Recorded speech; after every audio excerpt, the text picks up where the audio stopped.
I think a triplex investment could be quite interesting and quite lucrative in this environment. I think a lot of the volatility and the uncertainty is already baked into the resale values across Toronto. So your risk of overpaying is muted now. My concern would be, is the building vacant? If it is, great, it's a blank canvas. You can inspect it thoroughly, you can customize it, you can set your lease rates, and then you can sort of build the community as you'd like. If it's fully tenanted, you really want to drill down on those tenancies. What are they paying? How long have they been there? What is their relationship like with the owner slash landlord? That's a huge one. If there's ongoing litigation or they don't like each other, to transfer all of that drama and tension is going to be a huge undertaking. So you want to be very aware of all of that. But I think overall, if you're considering a triplex, this market is not something to be afraid of. There are opportunities that exist, and we can certainly help you to find them.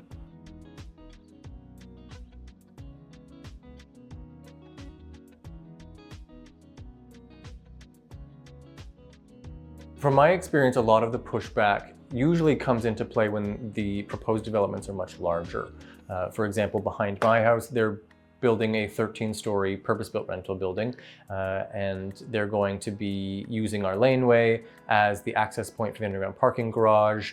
We reviewed the shade study, and they're blocking out the sun for a number of our neighbors. So people were disrupted by it. They felt that their quality of life was truly going to be impacted. And I think that's where they sort of stood up, and they wanted more information, and they wanted to be heard.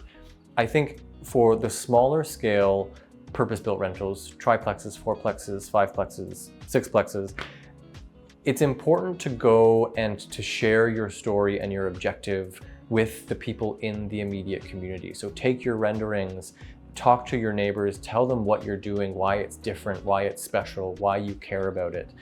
That will be incredibly impactful and will make all the difference in terms of bringing them on side with your project.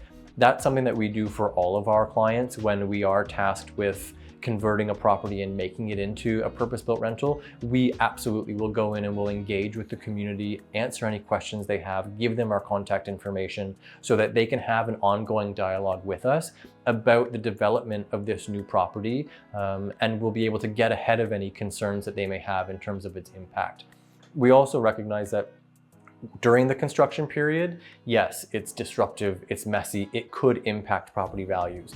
But historically and statistically, when a building is completed, it actually improves the property values of everybody around it, as long as it's done well and thoughtfully, which aligns with sort of the way that we develop our spaces. So I think in the long run, it's all positive. You just have to really get in there and work with all of the people involved and talk about the project.